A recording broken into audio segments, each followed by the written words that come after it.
우리 7월 달 연구원님 그 계속적으로 반등을 좀 해줬습니다. 아주 좀 반갑게 반등을 해줬는데 어제도 그런 뉴스를 본 것 같은데 오랜만에 월간 기준으로 나스닥이 한 12%인가 13%인가 이제 상승을 해줬다라고 이렇게 보여지고 있는데요.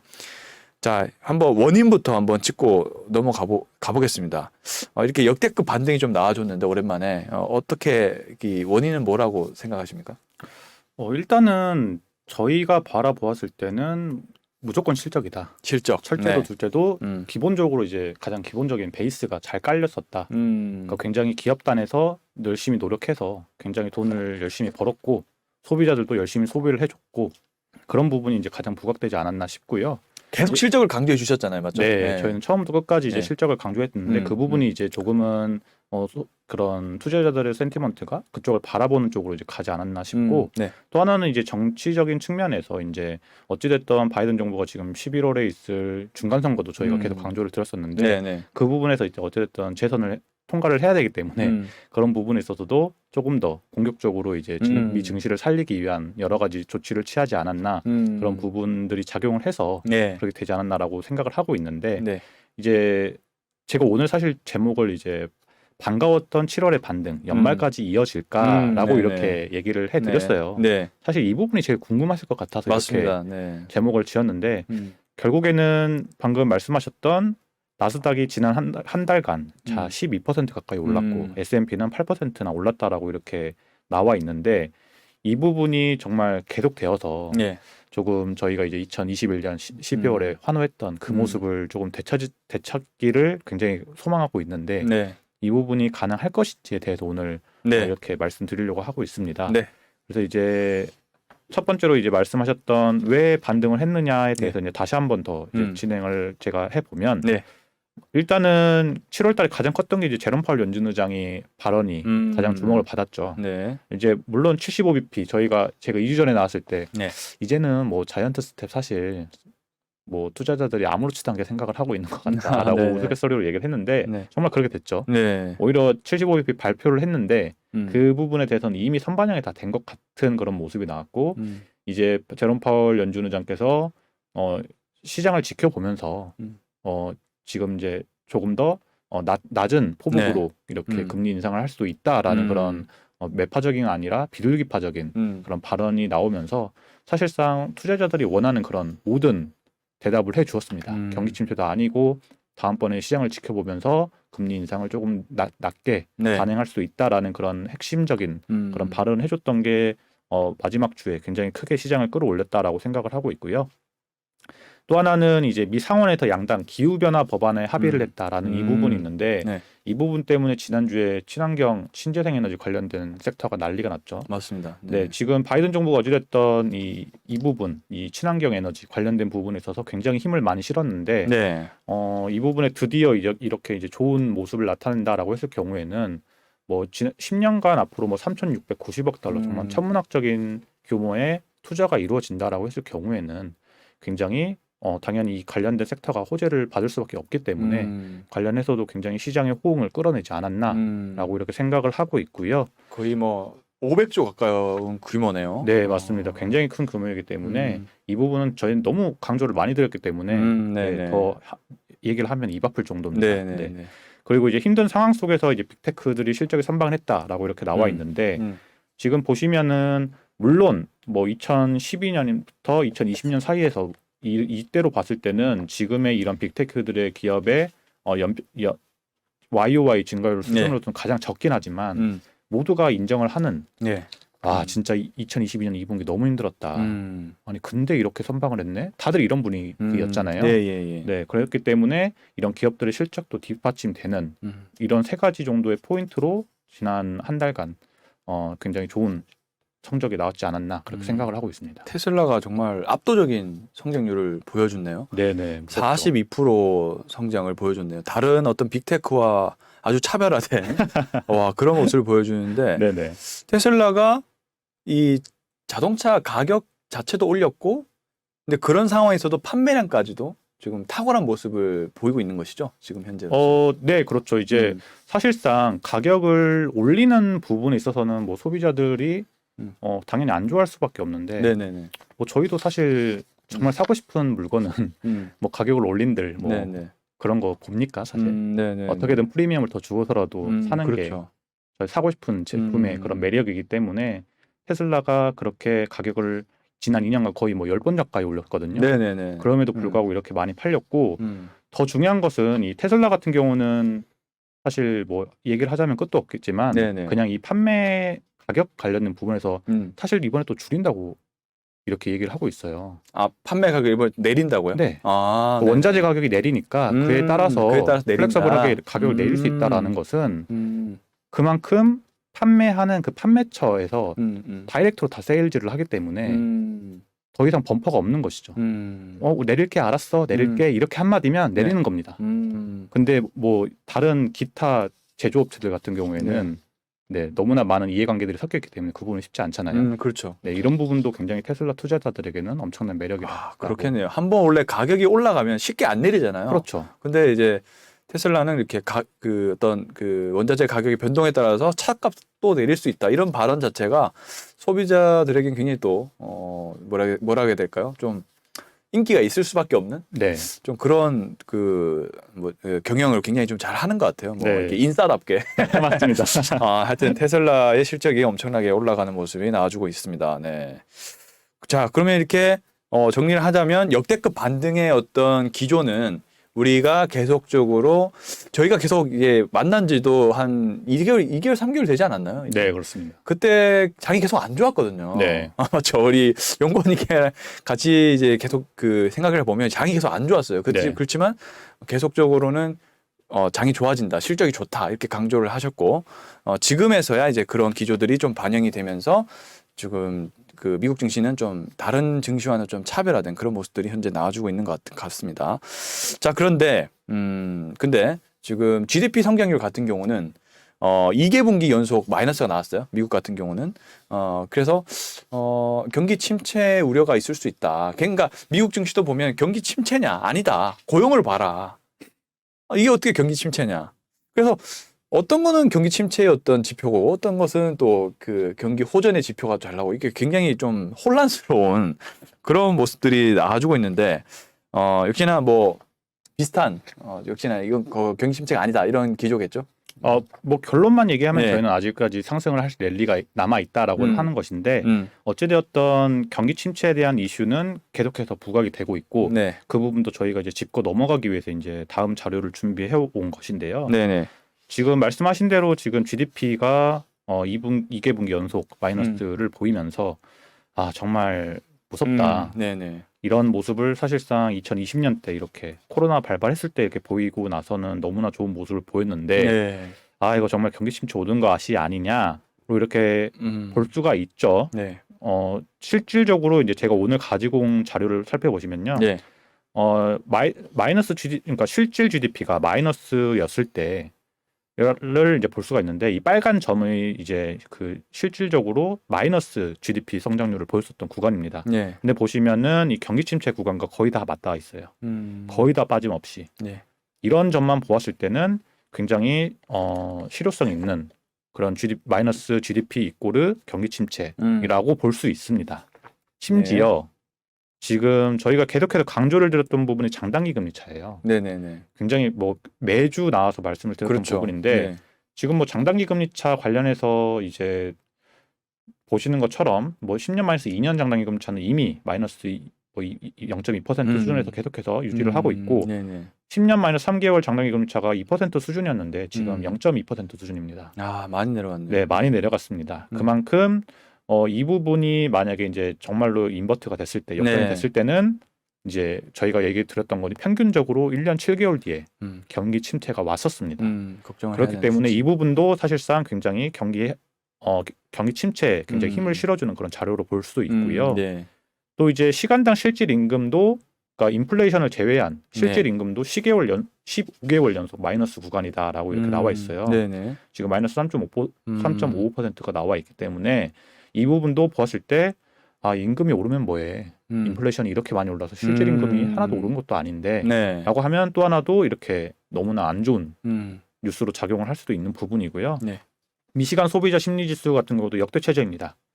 50.2라서 물론 경기 확장 구간이긴 하지만 뭐 별 의미 없죠, 사실. 전과 비교를 해보시면은 네. 지금 역대 최저이기 때문에 소비 심리도 너무나 위태로운 상황이다라고 이렇게 볼 수가 있습니다. 그래서 이런 부분들이 이제 경기 침체 이슈로 계속 작용을 하는 것이고, 네. 이제 다만 그런 경기 침체 이슈가 나오기 때문에 미 연준이 금리를 인상하는 속도, 아까 말씀드렸던 부분이 이제 이 빨간색 부분이 이제 미 연준의 금리 인상 수준을 나타내고 있는 것인데 하향하는 그런 모습이 나타나고 있죠. 네. 2023년 초반부터 이제 하락을 할 것이다라고 이렇게 나와 있는 부분이 경기 침체 이슈로 인해서 이렇게 이런 곡선이 나오지 않았나 이렇게 살펴볼 수가 있겠고, 네. 또 하나는 이제 미래 인플레이션 예상치가 살펴보시면은 지금 조금 반등하긴 했지만 어찌됐든 네, 지난 3% 수준에서는 내려와서 2.5% 수준으로 다 이렇게 유지가 되고 있는 모습이 나타나고 있습니다. 네. 그래서 이 부분도 경기 침체로 가기 때문에 이렇게 되는 것이 아니냐라고 이렇게 해석을 할 수도 있는 부분이고요. 네. 이제 또 하나의 자료가 채권. 요즘 채권 핫하지 않습니까? 네. 굉장히 채권이 핫하고 채권 투자하시는 분들도 사실상 지금 7월 달에 굉장히 많이 웃으시는 한 달이 됐을 텐데 네. 지금 채권에 대한 자금 흐름 또한 보시면은 네, 역대 최저고치를 지금 12년 이후에 보이고 있는 그런 증가치를 보이고 있어요. 이 지금 채권으로 자금이 들어가고 있다는 의미죠. 그렇죠. 지금 사실 미국 10년물 국채 금리가 계속해서 하락하고 있지 않겠습니까? 네네. 한 달 전만 하더라도 3.5% 수준이었는데 지금 2.5% 수준까지 뭐 내려가려고 하고 있으니까 굉장히 채권 투자하시는 분들이 해피한 그런 상황이기 때문에 네네. 안전자산으로서 이렇게 자금이 몰린다라는 것은 네. 그만큼 경기 침체에 대한 우려가 커지고 있다로까지 귀결될 수 있을 것 같습니다. 네. 자, 그러면은 이게 그러니까 현재 자료만 봤을 때 일단은 경기 침체 우려가 있을 수 있는 네. 현재 상황의 자료를 좀 이제 보여주고 있는데 네. 일단 이게 결론은 아니잖아요. 일단은 네, 결론은 그렇죠. 뒤에 있잖아요. 네, 이것은 이 자료들은 네네. 그러니까 어찌됐든 현 상황을 보여주는 거죠. 현 상황에서 시장이 우려를 하고 있는 몇 가지입니다. 사실 더 찾으려면 한도 끝도 없겠지만 네네. 몇 가지 대표적인 이슈들로서 이렇게 경기 침체에 대한 우려 이슈도 있다 정도로만 저희는 보고 있습니다. 그러니까 이 항상 이제 드라마도 갈등이 있으면 또 결론이 나중에 네. 뒤에 나타나잖아요. 네네. 일단 뒤에 어떤 결론이 있을지 한번 지켜보도록 하고요. 뭐 결론은 뭐 다들 아시겠지만 좋을 확률이 높겠죠. 자, 어쨌든 지금 뭐 여러 일부 자료를 보니까 약간의 침체 기조를 볼 수 있는 현재 상황도 몇 가지가 좀 있는 것 같습니다. 뭐 희망적인 부분들도 있고요. 예를 들면 이제 연준의 어떤 금리 인하적인 측면이 좀 반영이 이제 될 것 같은데 내년부터. 자, 그렇다면 여러분들이 궁금한 게 바로 이거겠죠. 가장 궁금한 거 8월 증시 어떻게 될 것인가, 이게 제일 궁금하실 것 같은데. 자, 지금 뜨거운 여름입니다. 7월에도 다행히 썸머 랠리를 좀 나왔고요. 8월에는 어떻게 썸머 랠리 계속 지속될 거라고 보십니까? 8월에 단기적으로 시장이 바로 반등할 것이냐, 이 부분에 대해서는 네. 뭐 저희가 바로 그렇다 아니다라고 말씀드리긴 힘들겠지만, 힘들다. 그러니까 네. 일단 저희의 숫자상, 그러니까 저희의 모델링상으로 네. 이제 전망을 해 보았을 때는 결론적으로는 이제 4,300까지는 갈 수 있을 것 같다. S&P 기준. 이게 연말 기준인가요? 네, 연말. 기준. 네. 8월은 아니고 연말까지. 네. 네. 그렇기 때문에 그런 부분들이 작용을 할 것 같다라고 네. 이렇게 얘기를 드리고 있는데, 늘 강조를 드렸던 부분이죠. 이제 펀더멘탈을 보자. 네. 힘든 시장일수록 펀더멘탈을 보자. 그게 뭐 국가이건 기업이건 한 사람이건 네, 간에 네. 펀더멘탈을 보자라고 이렇게 계속해서 말씀을 드리고 있는데, 자, 뭐 결국에는 얘기를 할 수 있는 부분이 실적이에요. 예. 이제 실적을 살펴보시면은 이제 저번 주에 전체 S&P 500이 56%가 실적을 발표를 했는데, 56%. 자, EPS를 예상치를 상회한 기업이 73%입니다. 10개의 기업 중에 7개는 네. 좋은 실적을 발표했다. 매출 또한 예상치를 상회한 기업이 66%였습니다. 네. 자, 굉장히 높은 수치가 나왔어요. 그렇네요. 네, 이 부분이 사실상 뭐 지지난주, 그러니까 7월 22일 지지난주 금요일장에 발표됐던 거는 EPS가 한 60% 정도였거든요. 예상치를 상회한 기업이. 그랬던 것 같아요. 네. 2주 전에 그 기록이 나는데 네네. 60% 정도였던 것 같아요. 근데 지금 지난주에 뭐 빅테크를 포함해서 맞아요, 굉장히 맞아요. 많은 기업들이 실적을 쏟아냈는데 정말 이렇게 많이 올랐습니다. 이게 제가 알기로 보통 60% 정도를 일반적으로 그러니까 미국 기준으로 60% 정도 이상 이제 보통은 실적 서프라이즈가 보통 나온다고 하는데 그래서 지난주 한 2주 전 자료 봤을 때 이거 약간 조금 미흡하긴 하네 이렇게 생각했었는데 오늘 56% 정도 발표가 또 늘었잖아요. 근데도 지금 70%를 넘어가는 수치를 보였기 때문에 시장이 또 안도렐리를 좀 보이는 것이 아닌가 이런 생각도 방금 들었습니다. 네. 네. 그리고 이제 단순히 EPS나 매출이 증가한 게 아니라 이제 네. 매출 증가율이라든지 이익 증가율도 보시면은 자, 지지난주 2주 전에는 매출 증가율이 10.9%였는데 예. 이번 주 발표된 게 보니까 12.3% 매출 증가가 했답니다. 그리고 이익 증가율도 2주 전에는 4.7%였는데 네. 이번 주는 6%랍니다. 와. 그러니까 정말 지난주에 실적이 너무 좋게 나왔다. 기업들이. 네네네. 특히나 빅테크 기업들이 실적이 너무 좋게 나왔다로 볼 수 있겠고 고무적인 게 계속 강조를 드리지만 순이익 마진율이 12.4%다. 이렇게 원자재 가격이 상승을 하고 생산자 물가 지수가 오르고 그러게요. 이랬음에도 불구하고 순이익 마진율이 이렇게 좋게 나왔다라고 하는 것은 결국에는 기업들이 굉장히 테크닉적으로 이런 이익률을 발생시킬 수 있는 많은 기술력이 발전을 하고 있다라고도 네. 이제 얘기를 드릴 수가 있기 때문에 이런 펀더멘털에도 계속해서 주목을 좀 했으면 좋겠다 네, 이렇게 네. 말씀을 드릴 수가 있겠고 그래서 이제 올 한 해 2022년에 그렇다고 하면 뭐 어느 정도 이렇게 EPS가 증가를 할 것이냐를 살펴보시면요. 지금 조금 줄었습니다. 네. 지지난주에 이제 9.8%였는데 네. EPS 증가율이 이제 8.9%가 나왔습니다. 이 부분이 좀 줄었죠.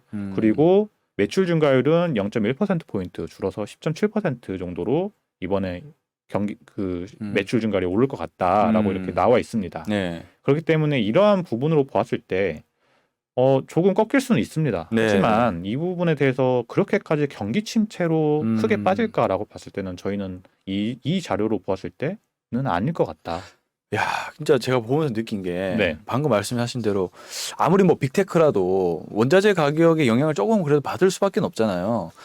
근데도 불구하고 지금 뭐 실적 나오는 수준을 보니까 뭐 원자재 가격이 상승하지 않았을 때랑 거의 유사한 수준 아닙니까? 이 정도면. 그렇죠. 근데 만약에 원자재 가격이 빠지면은 정말 어마어마한 그 순이익이 나올 수도 있겠다는 생각이 제가 방금 좀 들더라고요. 네, 그러니까 아까 소개해드렸던 그 골드만삭스 같은 경우에도 이제 원자재가 계속해서 수요가 꺾이지 않고 있다라고 강조를 했잖아요. 저희도 이제 그 부분에 대해서 그 의견에 조금 더 의견이 쏠리는 부분이기 때문에 네.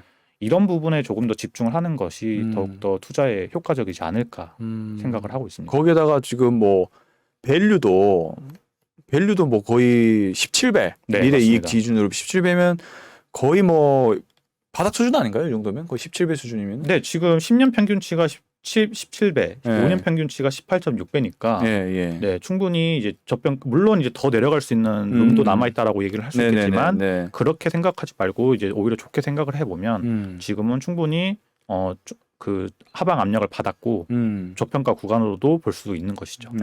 그런 것 같아요. 네. 이게 제가 알기로는 보통 미국은 PER 보통 한 20배 이상 받는 걸로 제가 평균적으로 알고 있거든요. 맞습니다. 예, 근데도 지금 뭐 17배 수준 정도면 밸류도 그렇게 나쁘다고 볼 수는 없을 것 같고 네. 여기서 원자재만 좀 더 빠져준다면 정말 빅테크들의 실적은 여기서 한층 더 업그레이드 될 수 있다라고 이제 방금 저 생각이 드는데 한번 좀 좋게 보시면 좋을 것 같아요. 예, 일단은 그렇게 보고 그다음에 또 말씀해 주실 게 있나요 또? 네.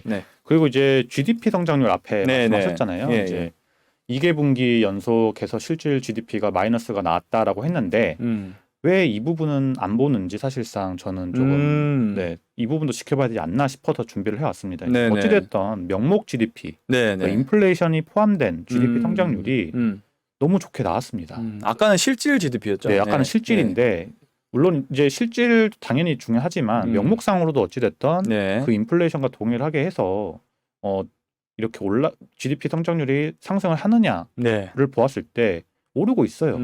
지금 2022년에 2분기에 전분기 대비해서 7.6%, YOY로 9.3%. 이런 상황에서 경기가 침체 상황이다라고 하기에는 명목상으로도 그렇죠. 굉장히 어려운 상황입니다. 계속해서 커나가고 있다. 미국이 계속해서 경기가 활성화되고 있다로 이 명목 GDP 상으로는 볼 수가 있기 때문에 너무나 섣부르게 경기 침체로 가니까 지금 증시 폭락하니까 다 투자에서 벗어나야 된다라고 이렇게 귀결되는 그런 투자 방법이 오히려 더 위험한 포지셔닝이 아닌가라고 저희는 생각을 하고 있습니다. 제가 이걸 자료를 보니까 네. 음영된 부분이 경기 침체 구간이잖아요. 네네.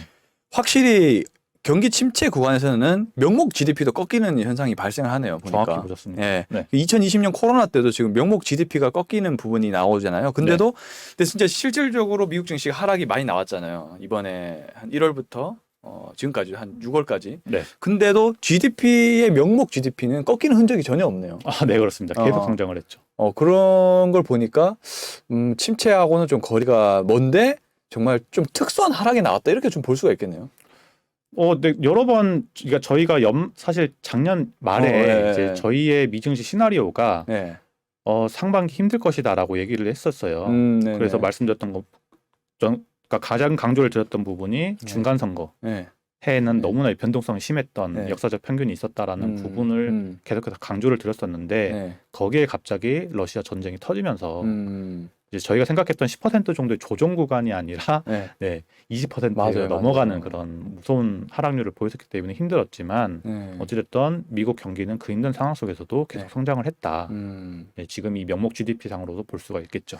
정말 그러니까 여기서 많은 분들이 예상을 많이 그러니까 벗어난 부분들이 많았던 것 같아요. 상대적으로.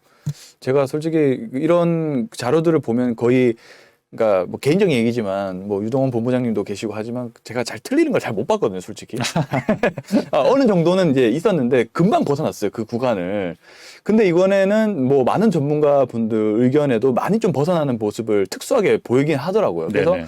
정말 어려웠던 증시였구나라고 새삼 되돌아보게 되는데 어쨌든 이 명목 GDP만 봤을 때는 전혀 침체하는 거리가 먼 모습들이 나오고 있는 것 같습니다.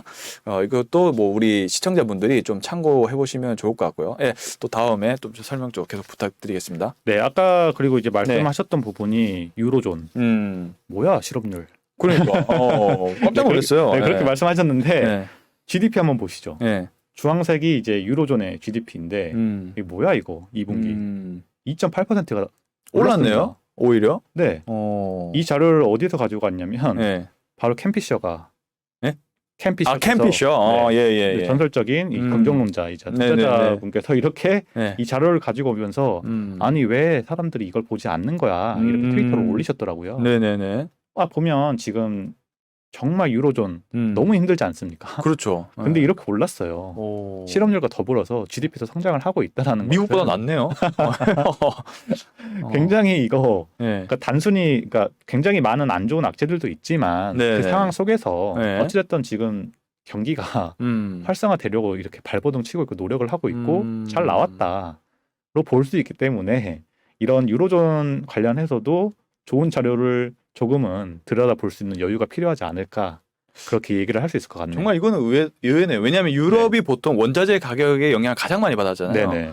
근데도 불구하고 GDP 성장률은 오히려 미국보다 훨씬 더 뭐 비교할 수 없는 정도의 2%대, 2.8%대 이렇게 나온 것이 굉장히 놀랍네요. 이게 독일 쪽에서 굉장히 잘한 건가? 이 지표는 잘 모르겠는데 어쨌든 자 유로존도 굉장히 그 지표만 보면 여러분 아주 긍정적인 모습들이 나와주고 있는 것 같습니다. 네.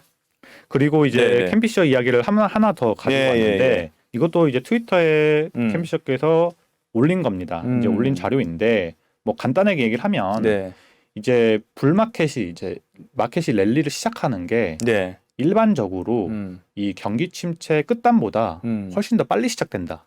이런 얘기를 하고 있어요. 그러니까 평균적으로 3개월 앞단에서 이미 증시는 올라버린다는 얘기죠. 그렇기 때문에 이제 캠피셔가 가장 강조를 하는 것이 이제 항상 좋은 기업을 사고 너무 매크로에 집중하다기보다는 이런 얘기를 많이 하시잖아요. 근데 이제 이런 편견을 가지고 온 이유가 지지난주에 제가 말씀드렸던 부분이 기억나실지 모르겠는데 미국의 가계 부채가 어떻다라고 얘기했죠? 줄어들고 있다. 거의 없다라고 현금이 더 많다. 네, 그렇죠. 네, 그러니까 그만큼 너무나 돈이 빵빵하다. 주머니가 두둑하다라고 말씀드렸는데 그 자료도 사실 이 캠피셔가 트위터에 올린 내용이었어요. 역시 위대한 투자자는 다르네요. 네, 근데 이렇게 지금 랠리가 시작이 된다라고 해서 저희가 이제 가장 밑단에서 잡아서 충분히 먹고 나와서 또 이렇게 트레이딩을 하는 관점에서는 뭐 그런 분들은 그런 전략이 있기 때문에 그럴 수 있겠지만 네. 장기적인 안목에서 투자를 하는 부분에 대해서는 이러한 평균치도 굉장히 주목을 해봐야 된다. 네. 저희가 마켓 타이밍을 잡을 수 없는 경우라고 하면 계속 투자를 하고 있고 홀딩을 하고 있는 전략도 굉장히 좋은 전략 중에 하나가 될 수도 있다라고 할 수 있는 그런 차트이기 때문에 네. 앞단에 보여드렸던 경기 침체가 아니고 오히려 실적에 주목할 수 있는 그런 자료들을 보았을 때는 좋은 기업을 선택했다라고 하면 충분히 이렇게 보유하고 있는 것도 좋은 전략이다라고도 볼 수 있을 것 같습니다. 네. 보통 보니까 불마켓 스타트와 엔드 오브 리세션, 뭐 침체의 끝, 이게 네. 이 차이가 먼스 래그잖아요. 네네. 보면 보통 평균이 4개월 정도. 맞습니다. 이렇게 표시가 3개월인가요? 3개월인데 뭐 네. 미디안으로 했을 때 4.6개월이니까 4.6 뭐 개월. 3에서 4개월이라고 그냥 편하게 생각하시면 될 것 같습니다. 그러니까 앞서 말씀드린 대로 한 4개월 전부터 미리 주가는 반등하기 시작한다. 네. 이렇게 이제 보셔야 되는 네네. 건데 거의 지금은 뭐 이게 얇은 침체냐, 뭐 네. 깊은 침체냐 아직 뭐 이런 게 논의가 계속 되고 있는데 네. 만약에 얇은 침체라면 이미 뭐 불마켓의 징조는 시작되고 있다 이렇게 좀 봐도 되겠네요. 어쩌면 네, 그래서 얇은 이제 침체라면 이 트위터 첫 번째 문장에서 네. 이제 딱 정확하게 언급을 한 게 네. backward looking GDP라고 했어요. 그러니까 GDP 자료는 어찌됐든 선반영이 된 자료가 아니라는 거죠. 그렇죠. backward라는 거죠. 이제 네. 이미 과거에 있었던 부분이 적용이 됐던 부분이기 때문에 그렇죠. 네. 이 GDP 성장률을 가지고 그러니까 증시의 상승 랠리를 맞추기에는 어렵다. 안 좋은 자료다라고 저는 생각을 이렇게 해석을 했습니다. 네. 알겠습니다. 또 뒤에 자료가 많은 것 같은데 한번 계속 쭉 연속으로 들어보도록 하겠습니다. 네. 그리고 이제 뭐 개인 지출, 그러니까 네. 소비자들이 얼마나 개인 지출을 했느냐를 봤는데 네. 예상치가 0.9%인데 1.1%가 나왔다. 그만큼 소비가 줄지 않고 있다로 볼 수가 있을 것 같고요. 이제 소매 판매 지수도 8.4% YOY로 증가를 했다라는 부분에 있어서 계속해서 증가를 하고 있는 부분이 나와 있고 어찌됐든 미국의 임금 상승률이 YOY로 6.9%, 네. 시간당으로는 5.3% 증가를 하고 있다라는 것은 소비 여력이 충분히 뒷받침될 수 있는 자료로 쓰일 수 있다로 사용이 되고 있고요. 네. 매주 업데이트가 되고 있는 이거 너무 궁금해요, 이거. 네. 어떻게 바뀌고 네, 있는지. 이제 저희는 이제 거의 매주 말씀드리고 있는데 지지난주에 했을 때 이제 63.3%였는데 지금 더 올랐습니다. 63.52%. 그러니까 계속해서 오르고 있어요. 오르고 있네요. 네, 이제 저희가 강조드리는 부분이 이 부분이 이제 지금 예금 증가율은 5%대 유지를 하고 있거든요. 근데 이제 대출 증가율이 10%를 유지를 하고 있어요. 그래서 이제 이 예대율이라는 것은 예금 대비해서 대출을 얼마나 많이 해주나를 보는 거기 때문에 그 부분이 계속 유지가 된다라고 했을 때는 2024년 정도 후반이 됐을 때 전고점인 예대율이 76% 정도가 나오지 않을까로 생각을 하고 있기 때문에 이 부분에서 저희는 2024년 정도까지는 랠리를 펼칠 수도 있지 않을까 굉장히 중요한 펀더멘털 자료로 생각을 하고 있습니다. 네, 진짜 이게 궁금해요. 매주 예대율이 매주 거의 2주마다 보다 보니까 네네. 이번 주는 얼마나 증가했을까 이런 부분이 계속 궁금해지는데 어쨌든 대출이 많이 증가를 한다는 거는 어쨌든 기업이 계속적으로 좀 이게 그러니까 사업의 활동에 있어서 좀 활동적으로 하고 있다. 은행도 맞습니다. 그러니까 대출을 빌려주고 있다. 네네. 그러니까 좀 더 경기가 좀 잘 순환하고 있다. 이런 의미로 보셔야 될 것 같은데 어쨌든 여러분 지금 예대율은 지금 뭐 계속 올라가고 있습니다. 그러니까 즉 이게 잘 되고 있다. 이렇게 좀 보시면 될 것 같고요. 그러면 우리 현재까지 이제 8월에 대해서 썸머 랠리에 대해서 한번 이제 의견을 여쭤봤는데 우선은 뭐 8월 증시로 제가 여쭤봤지만은 일단은 우리 연말까지는 어느 정도는 좀 올라갈 것이다 이렇게 보여지는데 이 부분을 마지막으로 또 어떻게 또 전망하고 계신지 한번 좀 들어보면 좋을 것 같은데요. 자, 마지막으로 한번 달려가 보도록 하겠습니다. 자, 연말 시장에 대해서 전망이 앞서 잠깐 언급해 주셨지만은 지금보다는 좀 높은 수준으로 유지가 될 수 있다.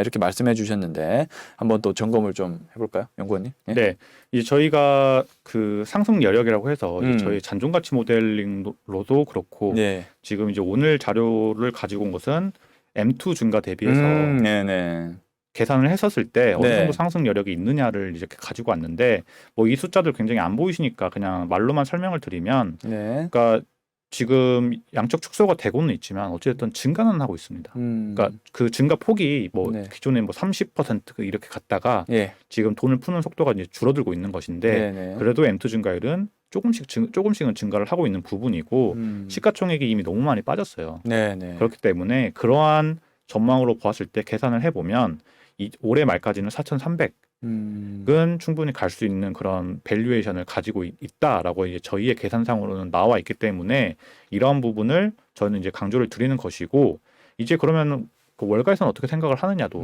봐야 될 텐데 네. 월가에서도 지금 평균적으로 4,300을 보고 있습니다. 계산상이 거의 대부분 비슷한 것 같은데 네. 어찌됐든 JP모건이 지금 4,900을 홀을 했습니다.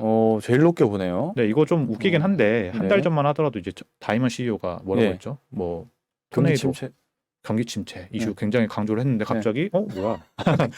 얘네들 말이 좀 자주 바뀌는 네, 거예요. 그러니까 이게 어찌됐든 네. 결과적으로는 이제 월가에서도 평균적으로 봤을 때 4,300 정도는 바라보고 있다로 이렇게 간단하게 얘기를 나눌 수 있을 것 같고요. 네. 그래서 이제 저희가 더 주목을 하는 것은 결국에는 이제 포트폴리오가 굉장히 중요하다고 네네. 생각을 하기 때문에 네. 포트폴리오는 저희는 아직 변함이 없습니다.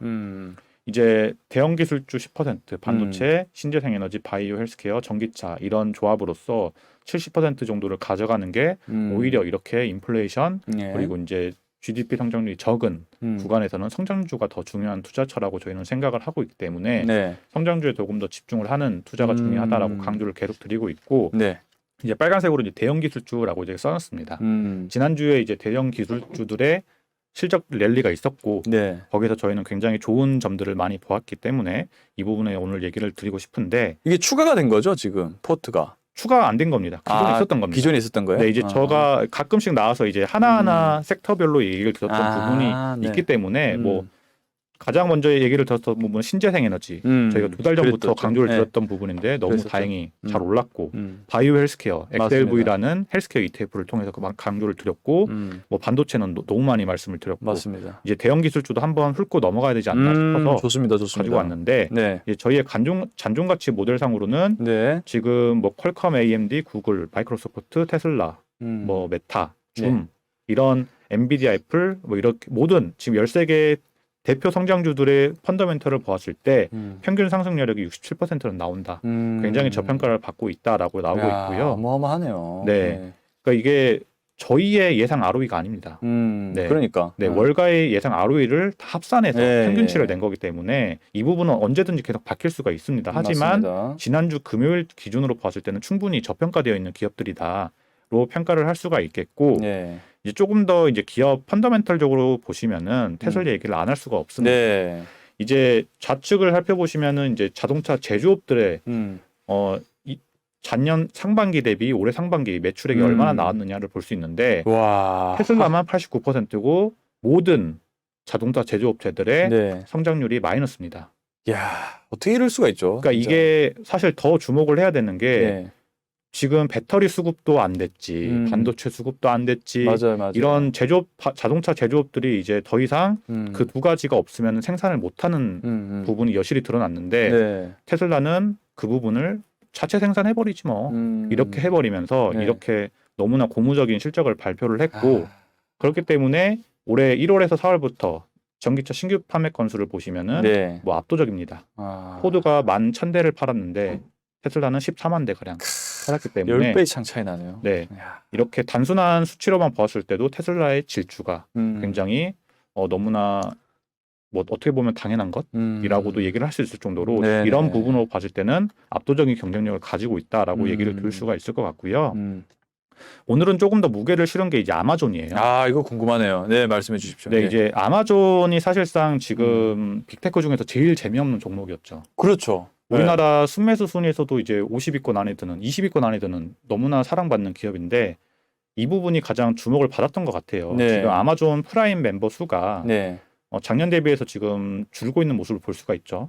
이제 좌측 부분인데 지금 1.86억, 그러니까 1억 8,600만 명이 아마존 프라임 회원이랍니다. 이게 프라임 멤버라는 게 그 네. 판매를 할 수 있는 회원이죠. 그 아마존 구독자인 거죠. 구독자인 이제 거예요? 저희가 쿠팡을 할 때 쿠팡을 구독을 하면 네네네. 이제 그런 부분이 있던 것처럼 일정 금액을 내고 이제 무료 배송이라든지 그런 혜택을 누릴 수 있는 것인데 그 구독자 수가 조금 줄었답니다. 아니 네. 미국인 절반이 지금 쓰고 있는데 그럼 아마존 성장 끝났네라고 보는 거예요. 네, 예. 그리고 지금 프라임 구독료를 네. 그러니까 월권으로 끊는 분들이 있고 연권으로 끊는 분들이 있는데 지금 이 빨간색이 바로 연권인데 월권인데 예, 예. 빨간색이 더 많은 부분을 차지하고 있죠. 예. 그러니까 아마존 프라임 회원을 필수 소비재로 생각하지 않고 경기가 안 좋으니까 아마존 프라임도 끊어 그냥 월권으로 대충 끊어 이렇게 한다라는 모습이 포착이 된다라는 것이죠. 네. 그렇기 때문에 이런 부분을 봤을 때 아마존 성장이 끝났다. 아마존 고평가하기에는 너무 지금 이런 핵심 산업에 네. 있어서 안 좋다라고 얘기를 할 수 있습니다. 또 하나는 아마존의 물류 비용이 네. 이거 계속 증가합니다. 왜 이렇게 증가하죠? 인플레이션과 맞닿아서 예. 그러니까 기업이 성장하면 성장할수록 이 마진율이 잘 나와야 되는데 네. 물류 비용이 계속 증가하고 있어요. 보시면은 이제 운송비와 그리고 이제 풀필먼트 비용이 계속 네. 증가를 하고 있어요. 풀필먼트라는 것은 다 아시겠지만 어찌됐든 판매자들의 물건들을 다 쟁여놓고 배송을 네. 해주는 거잖아요. 그러면 당연히 그 쟁여놓은 그런 공간이 네. 비용도 충분히 들 텐데 네. 그런 비용도 들지 이제 배송을 해주려면 배송비도 들지 해서 지금 2021년에 전체 이 배송 비용이 전체 매출의 32%를 차지했답니다. 네. 그러니까 굉장히 안 좋은 모습이죠. 그렇죠. 근데 이제 저희가 주목을 하고 있는 부분이 아마존이 그러면 성장이 끝난 것인가라고 했을 때 과연 그럴까라고 저는 생각을 하고 있고 그 부분에 있어서 이제 전기차, 네. 자율주행에 관련된 부분을 얘기를 안 할 수가 없습니다. 네. 이제 지금 보시는 것처럼 리비안을 필두로 해서 네. 굉장히 많은 이제 전기차 관련된 자율주행 관련된 기업들에 투자를 하고 있어요. 제가 지금 준비한 자료에도 7개 기업이죠. 그렇기 때문에 이러한 전기차 기업에 굉장히 투자를 박차를 가하고 있고 예. 만약에 아마존이 지금 이 기업들 중에서 굉장히 퀄리티가 높은 예. 전기차라든지 자율주행 차를 예. 개발을 했다라고 했을 경우에는 앞에 말씀드렸던 비용이 어떻게 되겠습니까? 확 줄어들겠네요. 확 줄어들겠죠. 네네. 그리고 이제 개인적으로 이제 생각을 하고 있는 거는 예. 테슬라에서 이제 세미 트럭이 나오는데 이미 뭐 펩시코라든지 그런 기업들은 주문을 했는데 아마존은 네. 아직 안 하고 있지만 네. 만약에 아마존도 이 기업들에 투자를 하지 않고 두 손 두 발 들고 네. 테슬라의 세미 트럭을 산다라고 했을 때는 어떻게 될지 생각을 해보시면 네. 네, 비용이 확 줄어들 수 있지 않을까 그렇게 생각을 하고 있고요. 그렇겠네요. 네, 그러니까 사실 아마존이 굉장히 무서운 기업입니다. 왜냐하면 지금 여러분들이 알고 있는 페덱스, 그러니까 물류 시장의 가장 대표되는 UPS라든지 그리고 이제 페덱스가 있는데 예. 이미 페덱스의 물류 시장을 넘어섰습니다. 아마존이. 네, 엄청나네요. 네, 그러니까 이게 2020년 상황입니다. 그러니까 지금은 뭐 더 앞단에서 이제 넘어섰고 있기 때문에 예. 이미 미국 시장을 점령하고 있는 물류를 누구인가라고 했을 때는 아마존이다. 그리고 최근에 뭐 39억 달러의 네. 그 헬스케어 기업을 현금으로 다 사들였지 않습니까? 본 것 같습니다. 네. 예. 그러니까 지금 이제 헬스케어 관련된 기업들에서도 아마존이 이미 그런 전반적인 미국의 거점을 다 확보한 상태에서 헬스케어도 점령을 하겠다라는 그런 모습을 나타내고 있기 때문에 예. 그런 모습들도 봤을 때 굉장히 무서운 기업이다로 볼 수가 있겠고 이제 마지막으로 자료 준비한 게 뭐 클라우드 얘기는 뭐 너무나 다들 아시겠지만 네. AWS의 시장 점유율이 33%입니다. 그러니까 뭐 전 세계적으로 지금 AWS가 가장 많은 비율을 차지하고 있고 이게 무서운 게 만약에 전기차라든지 자율주행 관련된 부분에 있어서 네. 굉장히 이제 가장 중요한 게 이제 인프라가 어찌됐든 데이터를 확보할 수 있는 여력이 필요한데 데이터를 확보할 수 있는 여력이 누가 맞느냐로 봤을 때 이 클라우드 시장을 점유하고 있는 AWS, 아마존이 굉장히 크게 경쟁자로 또 우뚝 설 수 있는 부분이기 때문에 네. 이런 부분도 집중을 한다라고 했을 경우에는 아마존의 밸류에이션은 다시 한번 고려해 볼 수 있는 그러니까 빅테크 전반적인 이 기업들이 사실 굉장히 무서운 점이 네네. 지금 넘을 수 없는 이미 해자들을 하나씩 다 가지고 있는 상태에서 그렇네요. 네. 사이드에서 이렇게 더 무섭게 치고 올라가고 있기 때문에 빅테크 기업들에 대해서는 투자자분들께서 지금 투자하고 있는 부분에서 다시 한번 좀 이런 부분들을 고려를 해보시는 게 좋지 않을까로 해서 이렇게 준비를 해봤습니다. 네. 정말 자료 감사드리고 아마존이 그러니까 아마존이 한때 관심을 잃었더라고요. 네. 투자자분들께서. 근데 최근의 흐름을 보면 저도 이제 미국 주식 가끔 보는데 아마존이 아주 강하게 치고 올라오는 흐름이 좀 보이더라고요. 네, 이제 실적 발표하고 나서 10% 이상 올랐죠. 와, 그게 참 또 다시 한번 아마존이 좀 살아나고 있는 그런 모습을 보여주는데 여기 클라우드 3대 기업이라고 해서 이제 아마존, 마이크로소프트, 구글 이렇게 돼 있는데 여기서 혹시 정확히 이 AWS라는 프로그램이 어떤 역할을 하는 거죠? 그러니까 일반적으로 이제 클라우드 네. 저희가 이제 이메일을 쓰거나 네. 사실 요즘 만약에 어떤 프로그램을 다운받을 때 온라인으로 프로그램을 네. 다운을 받지 CD를 이용하지 그렇죠. 않잖아요. 네. 그러니까 그 CD를 이용해서 저희가 특정 작업을 하고 나서 어디에 저장을 하죠? 클라우드로 이제 저장을 하지 않습니까? 네네네. 자동 저장이 되는 부분이기 때문에 그런 데이터가 쌓이는 공간이라고 단순하게 생각을 하면 되겠고 이런 AWS가 지금 사실상의 아마존의 마진율을 네. 다 유지를 해주고 있는 네. 부분이기 때문에 그리고 뭐 30% 이상의 항상 YOY 성장률을 보여주고 있는 이쪽에 네. 그 클라우드 쪽에서요. 네네 그런 모습을 보이고 있고 네. 지금 사실 아마존의 CEO가 AWS 총괄 사장이지 않았습니까? 네네. 그 분이 전체적인 아마존을 다 담당을 하고 있다라는 것은 그만큼 아마존에 있어서 핵심 인력, 핵심 사업 중에 하나가 클라우드가. AWS일 수밖에 없다라고 저희는 생각을 하고 있습니다. 뭐 요거를 이용해서 뭐 이렇게 그 사업도 하고 막 그러지 않나요? 사람들이 막 참여해서 뭐 사업도 하고 그랬던 것 같은데 제 생각. 이 그러니까 그 클라우드를 통해서 단순히 데이터를 저장을 하는 게 아니라요. 이제 지금 이 마이크로소프트, 구글 포함해서 이 아마존 모두 다 클라우드를 통해서 사실상의 고객들의 데이터를 그렇죠, 맞죠. 가지고 오는 게 문제가 아니라 그게 결국 돈이지 않겠습니까? 네. 데이터 이꼬르 지금은 금이라고까지 얘기를 하는데 네. 그러니까 이런 뉴스를 봤어요. 알렉사라는 네. 아마존의 그런 AI 서비스가 있지 않습니까? 알렉사 나 지금 몸이 안 좋아. 예를 들어서 이렇게 얘기를 했어요. 그러면은 AWS에서 가지고 있던 고객들의 데이터를 분석해서 김동관 너 지금 체중이 얼마고 평소에 뭐 어떤 부분이 안 좋은데 이런 의사에게 연결해 줄게 하고 자동적으로 의사에게 연결을 해줍니다. 그럼 의사와 비대면으로 소통을 하고 의사가 약 처방해 주면 풀피먼트 서비스에서 자동적으로 약을 배송해 줍니다. 그 헬스케어를 그래서 인수를 한 그렇죠. 거죠. 근데 거기에서 단순히 헬스케어 그 시장을 점령을 하고 단순히 풀피먼트 그리고 쇼핑 그런 운송만 있는 게 아니라 결국 핵심은 데이터가 그렇네요. 있어야지만 그런 모든 게 연결이 되는 부분이기 때문에 그래서 정말 무서운 기업이다. 그렇습니다. 진짜. 정말 그 사업하시는 분들 정말 다 대단한데 정말 이 빅테크를 만들고 운영하고 설계하시는 분들은 정말 엄청난 그 생각을 가지신 것 같아요. 네네. 여기 또 우리 용건이 너무 이제 고생해 주셨고 커피 한 잔 하시면서 여기 풀어나는 일 보시면 소울리스 좌 덕분이라고 아마존 전대로 전천전 맞죠. 그 영상 보니까 또 우리 그 어디죠? 에버랜드죠. 에버랜드의 그 아마존. 이 아마존이 아마존 덕분에 우리 미국 주식 아마존이 올랐다. 네, 참고하겠습니다. 근데 자, 오늘 여러분 진짜 그 정말 좋은 또 의견을 많이 들으신 것 같아요. 저도 사실 이 클라우드가 사실 좀 궁금했는데 우리 또 연구원님께서 아주 자세하게 또 설명해 주셨고 그리고 오늘은 여러분 아마존이 핵심이었던 것 같습니다. 아마존에 대해서 자세하게 몰랐던 분들은 또 오늘 연구원님의 어떤 설명을 통해서 좀 잘 이해를 하셨을 거라고 생각하는데 아마존의 큰 플랜이 뭔지 다시 한번 저도 알게 된 계기 같고 또 들어볼수록 정말 무섭게 성장할 수밖에 없는 또 그런 구조와 앞으로의 어떤 흐름 이런 부분들이 정말 앞으로도 좀 그 기대가 될 수밖에 없는 그런 부분으로 연결까지 되는 것 같습니다. 네, 맞습니다. 유동원 이사님하고 같이 글로벌 본부를 이끄시는 분이고 또 제가 얼마 전에 보니까 그 쓸투기에 출연하셨더라고요.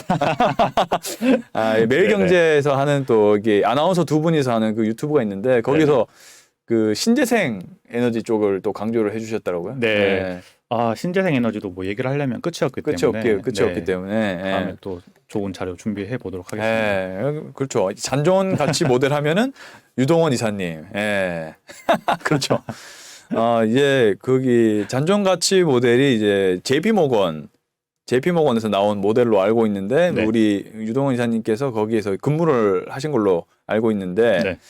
거기에서 계속적으로 강조를 저도 이거를 보면서 많이 배웠어요. 정말 네네. 잔존 가치 모델을 보면서 많이 그 배웠던 그런 기억이 나는데 정말 그 보면 볼수록 장기적으로 볼수록 굉장히 정확한 그런 수치라고 생각하니까 당장 여러분 안 가더라도 정말 그렇게 모델을 공개적으로 다 보여주면서 이렇게 기여를 하시는 분이 어디 있겠습니까, 여러분? 정말 감사하게 생각하셔야 될 것 같고 앞으로 그 증시의 바로미터로서 계속 역할을 하실 거니까 잘 지켜봤으면 좋겠고 정말 뭐 여러분 또 여력이 되시면 또 유안타 글로벌 자산본부의 그 랩 상품들 랩 상품들도 잘 보시면 좋을 것 같아요. 왜냐하면 미국 같은 경우는 이제는 이제 ETF가 너무 발달이 돼서 개별 종목으로 하기에는 리스크가 굉장히 좀 크다라고 저는 생각이 들더라고요. 그래서 이렇게 펀드 형식으로 된